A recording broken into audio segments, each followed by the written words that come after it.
एवढं बोलून पायल दारातून बाजूला झाली. यशोदाने आत येऊन घरभर नजर टाकली. मग पायल म्हणाली, तुम्ही बसा, मी तुमच्यासाठी पाणी आणते. नाही बेटा, त्याची काही गरज नाही. मी फक्त तुझी माफी मागायला आले होते. यशोदा उदासपणे बोलली. पायल हसत हसत म्हणाली, आजी, तुम्हाला माझी माफी मागायची काही गरज नाही, कारण माझी तुमच्याविरुद्ध काही तक्रार नाही. यशोदाने पायलच्या गालाला हात लावला आणि म्हणाली, बेटा, तुझी तक्रार तर असायलाच हवी, कारण काल रात्री आमच्या घरी आमच्या पाठीत माझ्या नातवाने तुझा अपमान केला. त्यासाठी मीच जबाबदार आहे. आरव हा माझा नातू आहे, हे मी तुझ्यापासून लपवलं नसते. मी त्याच्या असिस्टंटने तुला नोकरी दिली आहे, हे तुला सांगितले असते तर जे घडलं ते कदाचित कधीच घडलं नसतं. पण पायल, विश्वास ठेव, माझ्या खोट्यामुळे काल तुझा इतका अपमान होऊ शकतो याची मी कल्पनाही केली नव्हती. आरव तुझ्याशी असं वागेल याची मी स्वप्नातही कल्पना केली नव्हती. त्याच्या मनात खूप द्वेष आहे. काल रात्रीही मला कळलं. प्लीज बेटा, मला माफ कर. मी तुझ्यापासून सत्य लपवायला नको होते. असे म्हणत यशोदाने पायलसमोर हात जोडले आणि पायलने लगेच तिचे हात धरले आणि म्हणाली, प्लीज आजी, हे सगळं करून मला लाजवू नका. लाज तर मला वाटते बेटा. काल रात्री आरवने तुझ्याशी जे काही केले त्यानंतर मी स्वतःशीच नजर मिळवू शकत नाही. तुझ्याकडे यायला मला खूप हिंमत लागली आहे बेटा. मला माहीत आहे की माझ्या नातवाला काही हक्क नाही असे सर्वांसमोर एका मुलीचा अपमान करायला. त्याने काल खूप चुकीचे काम केले आहे पायल, पण माझा आरव असा अजिबात नाही. स्त्रियांचा आदर कसा करायचा हे त्याला माहीत आहे. पण त्याच्यासोबत भूतकाळात जे काही घडले आहे त्यानंतर तो दगड झाला आहे. त्याचे संपूर्ण बालपण त्याच्या आईवडिलांच्या मृत्यूनंतर मजदुरी करण्यात गेले आहे. त्याने आपल्या मेहनतीने हे सगळे मिळवले आहे बेटा. आपल्याच लोकांच्या विश्वासघातामुळे तो आता लोकांवर विश्वास ठेवत नाही बेटा. यशोदा हे बोलताच तिच्या डोळ्यात अश्रू तरळले. पायलला तिचे रडणे आवडले नाही. पायलने येऊन तिला पकडून सोफ्यावर बसवले आणि म्हणाली, प्लीज आजी, रडू नका. मी तुम्हाला सांगितले की माझी तुमच्याबद्दल काही तक्रार नाही. मी काल जितकी तुमची इज्जत करत होते तितकीच आजही करते. पायल, आरवच्या वतीने मी तुझी माफी मागते बेटा, यशोदा पुन्हा बोलली. पायल तिच्या गालाला स्पर्श करत म्हणाली, आजी, आरव सरांच्या चुकीची माफी तुम्ही का मागणार?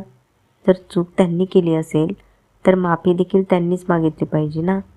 यशोदा काही बोलू शकली नाही. तेव्हा पायल हसत म्हणाली, आजी, तुम्हाला माहीत आहे का, माझे संपूर्ण बालपण अनाथ आश्रमात गेले. या जगात माझे स्वतःचे कोणतेही नाते नाही.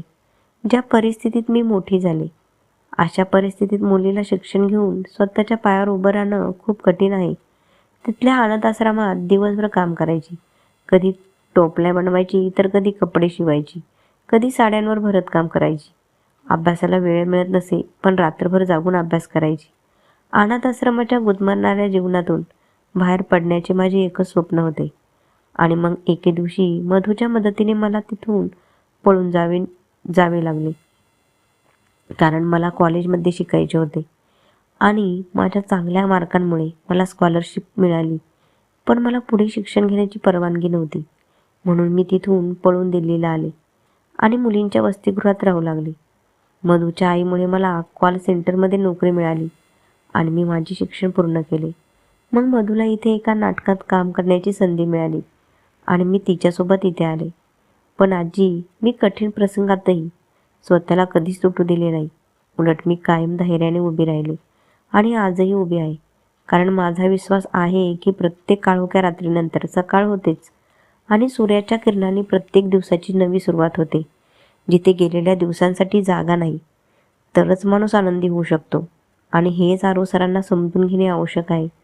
ज्या दिवशी त्यांना हे समजेल त्यानंतर काल रात्री जे घडले ते कधीही होणार नाही.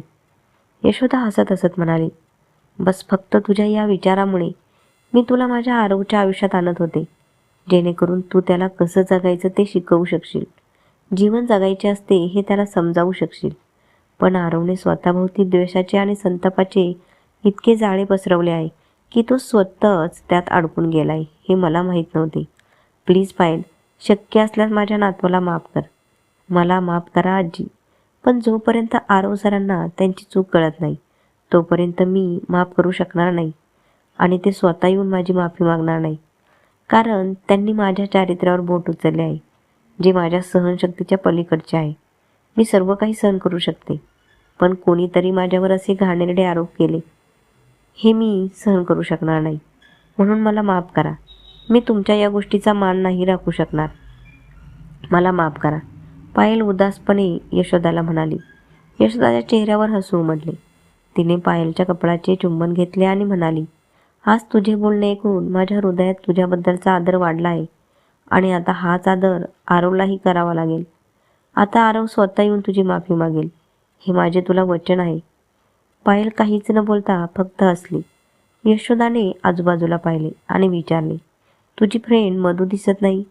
आज तिच्या नाटकाच्या रिहर्सलचा पहिला दिवस आहे आजी, म्हणून ती स्टुडिओत गेली आहे, पायल म्हणाली. यशोदा क्षणभर विचारात पडली. पण बेटा, मला आधीने सांगितले होते की मधूने त्याला फोन करून सांगितले होते की ती आता हे नाटक करत नाही, यशोदाने विचारले. पायल हसली आणि म्हणाली, आजी हो, काल रात्री आरव सरांनी माझ्याशी जे काय केले त्यामुळे ती मूर्ख मुलगी त्यांचं नाटक सोडणार होती. पण मी तसं होऊ दिलं नाही, कारण जे काही झालं ते माझ्या आणि आरव सरांमध्ये घडलं आणि मधूचा या सगळ्यांशी काही संबंध नाही, म्हणून मी तिला पटवून दिलं. हे ऐकून यशोदाला खूप आनंद झाला आणि मनात म्हणाली, पायल, आज मला याची पूर्ण खात्री झाली आहे की तू माझ्या आरवसाठी परफेक्ट मुलगी आहेस आणि आता मी तुला माझ्या आरवची वधू बनवल्याशिवाय स्वस्थ बसणार नाही. आता तू पाहशील मी आरवला तुझी माफी मागायला कसे भाग पाडते. काय झालं आजी, काही विचार करताय? पायलने विचारले. यशोदा हसत म्हणाली, नाही नाही बेटा, काही नाही बेटा. बरं, तू कुठे जात होती? मी इथे आले होते तेव्हा तुझ्या हातात बॅग होती म्हणून विचारते. हो आजी, आज मला एका इव्हेंट कंपनीत इंटरव्ह्यूला जायचे आहे, पायलने उत्तर दिले. यशोदा मनात म्हणाली, बेटा तू कुठेही इंटरव्ह्यू दे, पण काम तर तू माझ्या आरवसोबतच करशील. आजी, मी तुमच्यासाठी चहा बनवते. एवढं बोलून पायल उठली आणि निघायला लागली. मग यशोदाने उठून तिला थांबवलं आणि म्हणाली, नाही बेटा, तुला इंटरव्ह्यूला जायचं आहे, तुला मी ड्रॉप करते. वाटेत मला चांगल्या हॉटेलमध्ये शुगर फ्री कॉफी पाज. हे ठीक आहे का? पायल हसली. आरव स्टुडिओत पोचला होता. तिथली सर्वजण त्याच्या येण्याची वाट पाहत होते. त्याला पाहताच सूरज त्याच्याकडे धावत आला आणि म्हणाला, गुड मॉर्निंग सर. आम्ही सगळे तुमचीच वाट पाहत होतो. पूजेची सर्व तयारी पूर्ण झाली आहे.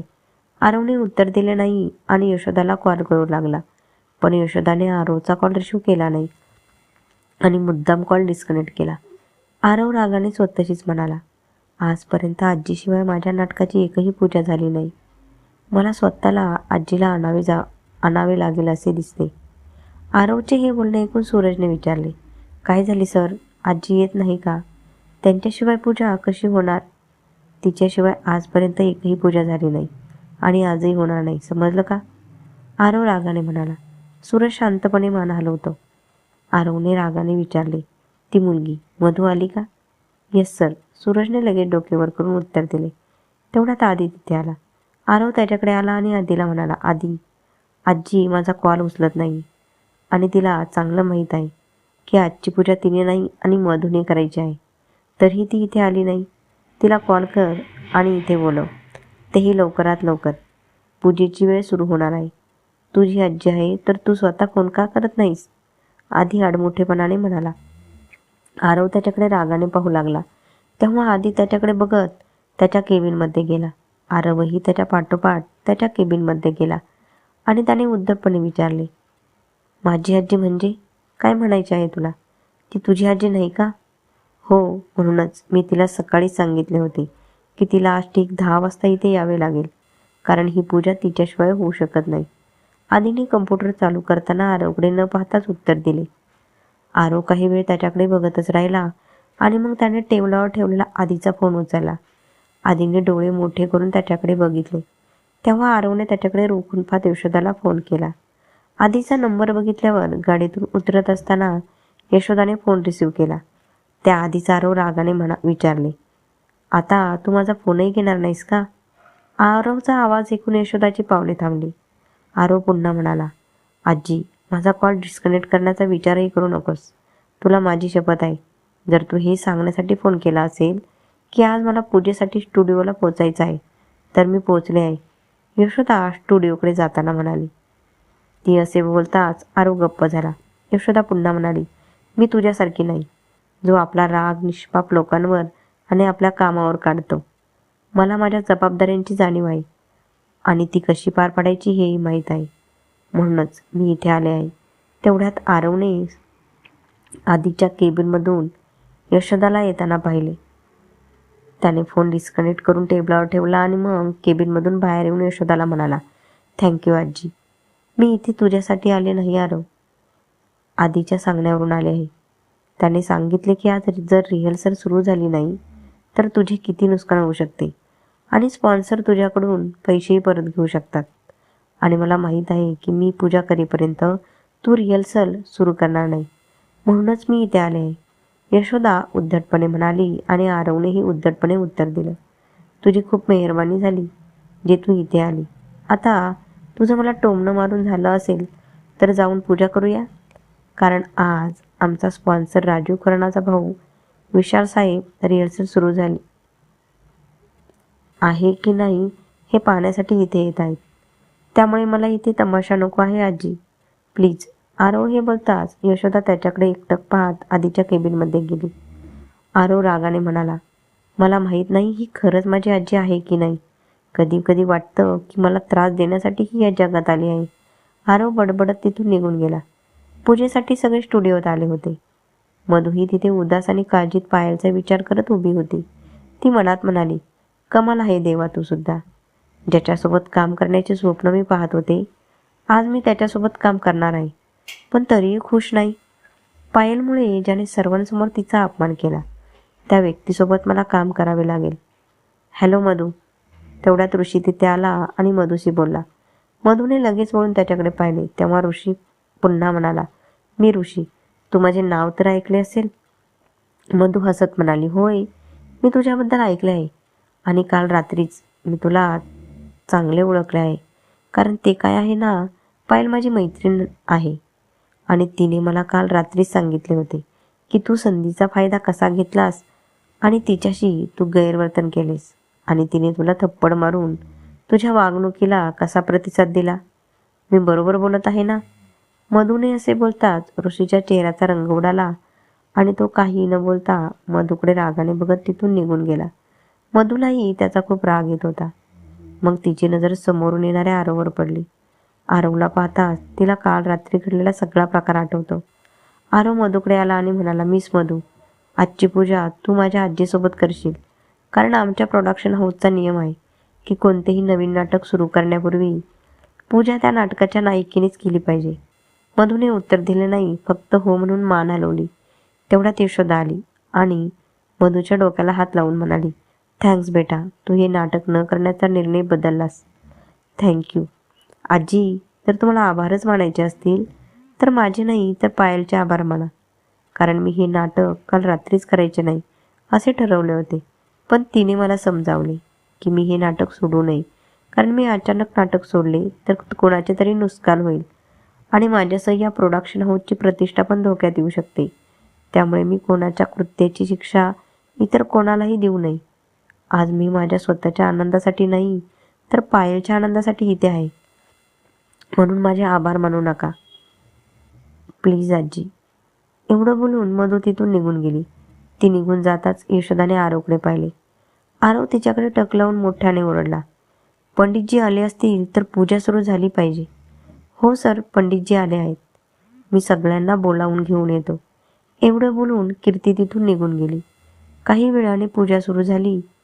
पंडितजींच्या सांगण्याप्रमाणे यशोदा आणि मधू पूजा करत होते. आरव सुद्धा पूजेला बसून पायलचा विचार करत होता.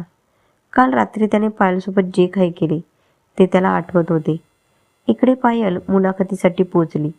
रिसेप्शनिस्टला ती म्हणाली, माझे नाव पायल देशमुख आहे, मी इथे असिस्टंटच्या पदासाठी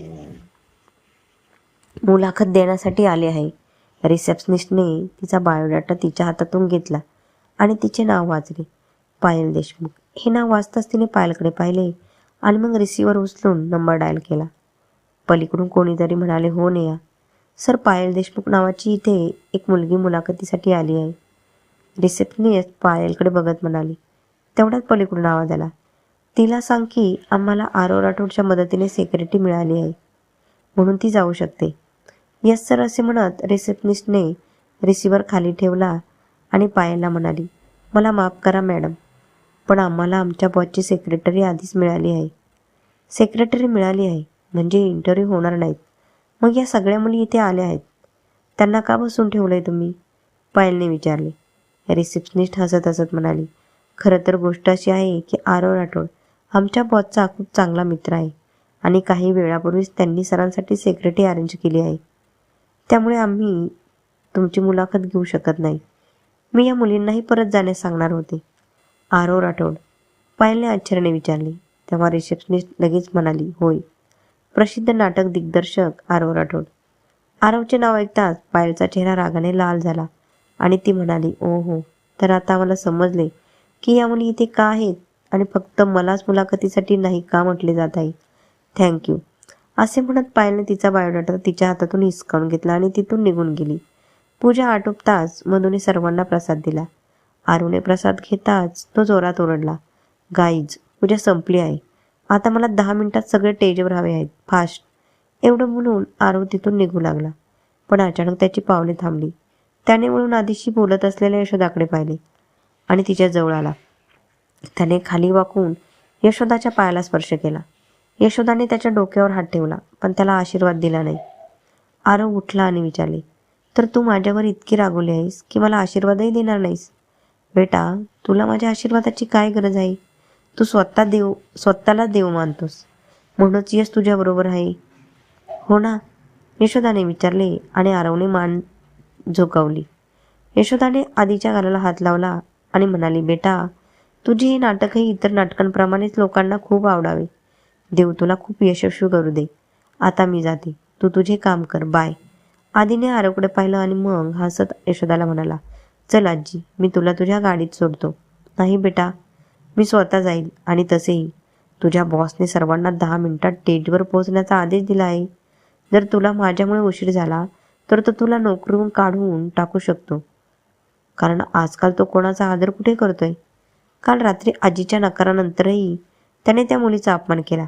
कुणास ठाऊक आज तुला उशीर झाला म्हणून तो सर्वांसमोर तुझाही अपमान करेल आणि तुला या स्टुडिओतून धक्के मारून हकलून देईल.